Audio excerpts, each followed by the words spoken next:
Good day, everyone. Today we'll be discussing the molecular structure of the DNA and RNA. So, what is the goal of the molecular genetics? It is use our knowledge of DNA structure to understand how DNA functions as a genetic material. So, molecular genetic technology is widely used in supporting disciplines such as biochemistry, cell biology, and microbiology. So, to fulfill this role, the genetic material must meet our four criteria. So first, information. So it must contain the information necessary to construct an entire organism. So it must have provided the blueprint for determining the inherited traits of an organism. So during reproduction, the genetic material must be passed from the offspring, from the parent to the offspring. That is what called the transmission. And then after that, we need to replicate. So the mother to the daughter cells during cell division must be copied. And lastly, with any species, a significant amount of phenotypic variability occurs. So the term for that is variation. Genetic material must also vary in the ways that can account for the known phenotypic difference within each species. So in the 90s, the data of many geneticists, including Mendel's, were consistent with the four criteria. However, the experimental study of genetic crosses cannot by itself identify the chemical nature of the genetic material. In the 1880s, August Weismann and Carl Nageli championed the idea that a chemical substance with living cells is responsible for the transmission of traits from parents to offspring. So the chromosome theory of inheritance was developed, and experimentation demonstrated that chromosomes are the carriers of genetic material. So both chromosomes contain DNA and RNA as well as proteins. So experiments with the Streptococcus. So Frederick Griffith studied a type of bacterium known then as the pneumococci and now classified as the Streptococcus pneumoniae. So there are certain strains of S. pneumoniae secrete a polysaccharide capsule while others do not. So when strict onto Petri plates containing a solid growth medium, capsules secreting strains have smooth colony, whereas those without capsules have rough appearance. So the different forms of S. pneumoniae also affect their virulence or ability to cause disease. So when smooth strains infect a mouse, the capsule allows the bacteria to escape attack by mouse immune system. As a result, the bacteria can grow and then the mouse die. In contrast, yung rough strain without a capsule, they are destroyed by the animal's immune system. So in 1928, Griffith conducted experiments that involved injection of live or heat-killed bacteria into mice. So he was working with two strains of S. pneumoniae, the smooth, let's represent it with S, or the encapsulated, and the R, yung rough or the non-encapsulated. So here is the experiment by Griffith. So yung encapsulated or the S bacteria injected into the mouse died, and then the colonies of the bacteria were isolated from the dead mouse. Yung non-encapsulated bacteria naman or yung R, in-inject sa mouse, the mouse remained healthy, tapos few colonies ng bacteria were isolated. Heat-killed encapsulated, injected sa mouse, remained healthy, no colonies were isolated, and then yung non-encapsulated and heat-killed encapsulated were injected sa mouse died, and colonies of encapsulated bacteria were isolated. So by heat treatment on smooth bacteria prior to injection, the mouse was able to survive. So this verifies that the proliferation of the smooth bacteria was causing the death of the mouse. So in the experiment, where leaving non-encapsulated or yung rough was mixed dun sa heat-killed na smooth bacteria, the mouse died. So extracts from the tissues of the dead mouse also contain the living smooth bacteria. So since the living type of R bacteria alone could not proliferate and kill the mouse, it was concluded that something from the dead type smooth bacteria was transforming type R bacteria into type S. So Griffith called this process transformation, and an identified substance causing this to occur was termed the transforming people. So in genetic terms, transformed bacteria acquire the information to make a capsule. So among different strains, variation exists in the ability to create capsule and cause mortality in mice. The genetic material necessary to make a capsule must be replicated so it can be transmitted from mother to daughter cells during cell division. However, he wasn't able to identify what the transforming substance was. So in the 1940s, researchers already knew DNA, RNA, and proteins. So Oswald Avery, Colin MacLeod, and Maclean McCarthy realized that Griffith's observation could be used as part of the experimental strategy to identify the genetic material. So they used established biochemical purification procedures and prepared bacterial extracts from the type smooth strains or the encapsulated strains containing each type of this molecule. After many repeated attempts, they discovered that the one that contained the purified DNA from the type S bacteria was able to convert type R into type S. So yan yun. So in summary, if no DNA extract was added, no type S bacterial colonies were seen. When type R is mixed with the DNA extract, some bacteria were converted to type S. To remove the question on purify of DNA extract, so since it contains small amounts of RNA and protein that might be the genetic material, and verify the DNA is indeed responsible for the transformation. So Avery and colleagues treated DNA extract samples with enzymes that digest DNA, which is the DNase, RNA, which is the RNase, and the protein, which is the proteinase. So in summary, when DNA extracts were treated with RNase or protease, they still converted type R bacteria into type S. So indicating that neither of them was the genetic material. But when extracts was treated with DNase, it lost its ability to convert type R to type S. So the result indicate that the generation of DNA in the extract by DNase prevented the conversion of type R to type S bacteria. Hershey and Chase's experiment.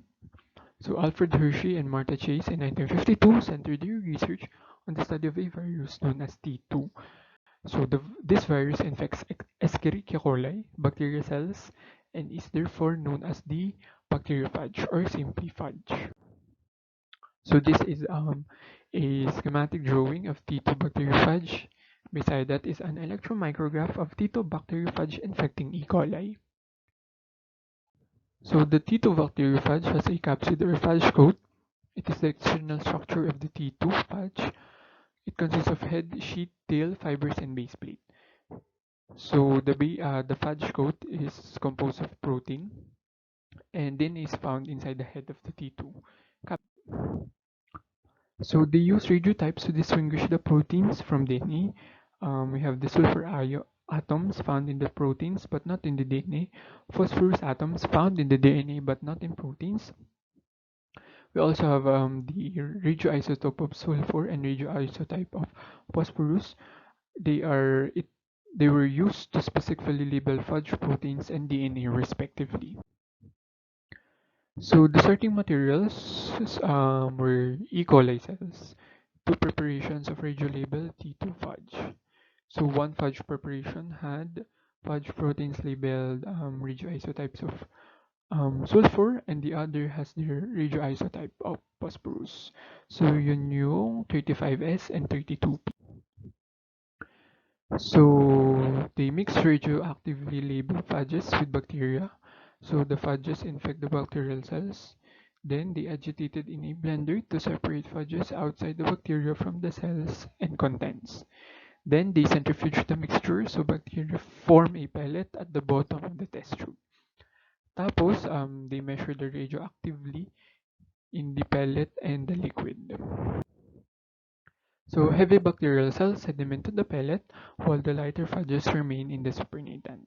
So Geiger counter was used to measure the radioactivity. So the results.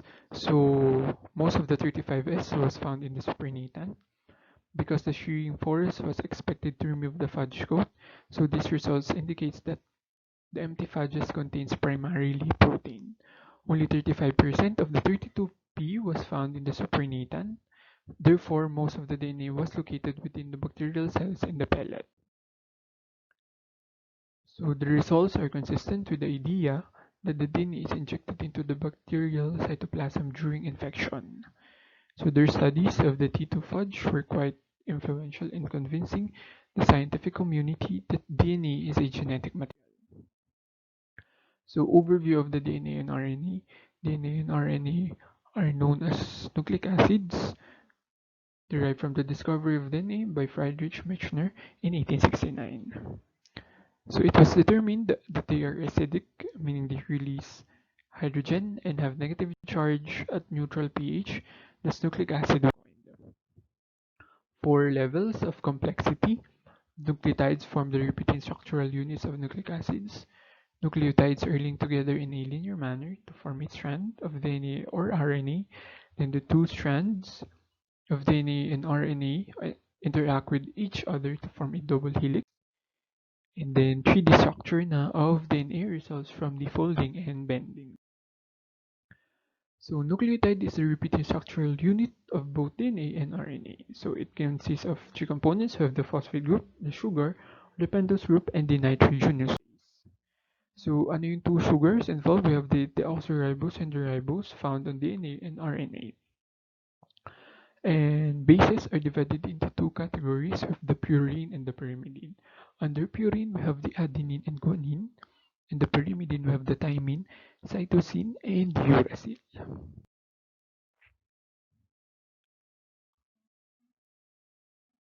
So for DNA, the sugar is always deoxyribose. Ang bases nito are adenine, thymine, guanine, and cytosine. For RNA naman, the sugar is always ribose, and the bases are adenine, uracil, guanine, and cytosine. Yan, yung structure, just a representation. So nucleotide structure, the terminology used to describe nucleic acid units is based on 3 structural features, yung type of sugar, type of base, and number of phosphate groups. So when a sugar is attached to only a base, this is a nucleoside. So ribose plus adenine, that's adenosine. Ribose plus guanine, that's guanosine. Ribose plus cytosine is cytidine. And ribose plus uracil is urine. So some more nucleosides, deoxyribose plus adenine is deoxyadenosine. Deoxyribose plus guanine is deoxyguanosine. Deoxyribose plus cytosine is deoxycytidine. And deoxyribose plus thymine is deoxythymidine. So one or more phosphate groups are attached to a sugar via an ester bond. So if a nucleotide contains ribose, adenine, and 1 phosphate, it is named adenosine monophosphate. But if a nucleotide composed of a ribose, adenine, and 3 phosphate, it is called adenosine triphosphate. So the structure of the DNA strand. So we have the phosphodiester linkage, the linkage in the DNA or RNA strand. So the phosphate and the sugar molecule forms the backbone of the DNA or the RNA strand. The bases project from the backbone, and the backbone is negatively charged due to a negative charge on each phosphate.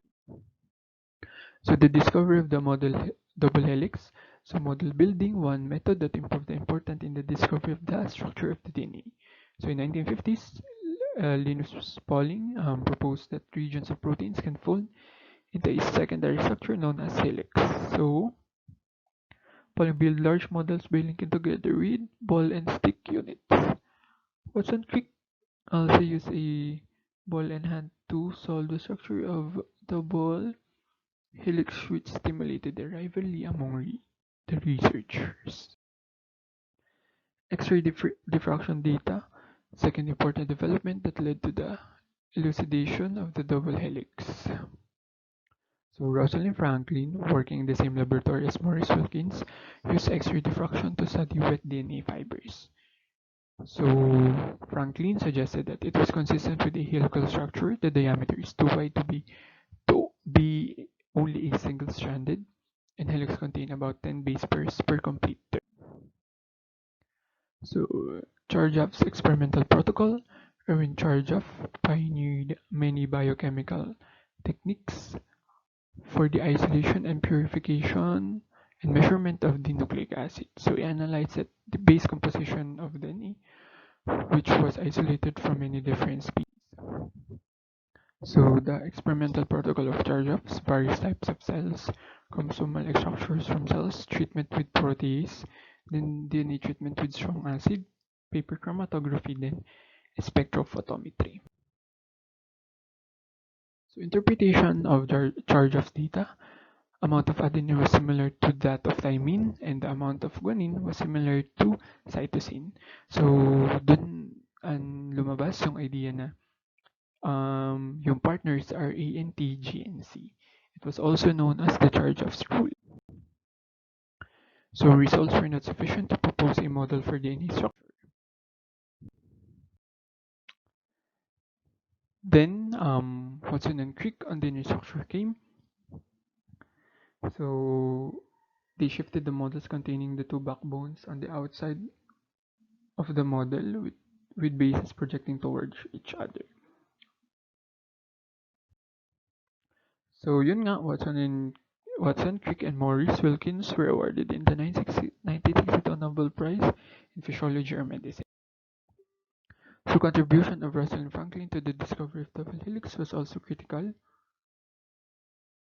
This provided important information that helped them solve the structure of DNA. She was not given credit on the original publication, but her key contributions become known years later. Unfortunately, Franklin died in 1958 and so could not share the Nobel Prize award. So the structure of the DNA double helix. So two DNA strands are twisted together around a common axis to form a structure that resembles a spiral staircase. So pairs of bases in the opposite strands that are hydrogen bonded to each other. So an adenine base in one strand, hydrogen bonds with a thymine base in the opposite strand. So this keeps the width of the double helix relatively constant.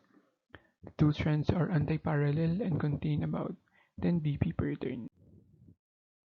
So bDNA, predominant form of DNA in living cells, right-handed helix, cDNA, and an alternative conformation of 4-DNA, left-handed helix. Triplex DNA, Alexander Rich, David Davis, and Gary Felsenfeld. They discovered the DNA can form triple helical structure. The triplex was formed in vitro using pieces of DNA made synthetically. So how are DNA and RNA different? So DNA usually have double-stranded, while RNA have single-stranded. DNA thymine base, uracil for RNA. Deoxyribose as sugar for DNA, ribose for RNA. So maintain protein encoding information for DNA, while for RNA carries protein encoding information and controls how information is used. For DNA, they cannot function as an enzyme. For RNA, they can function as an enzyme.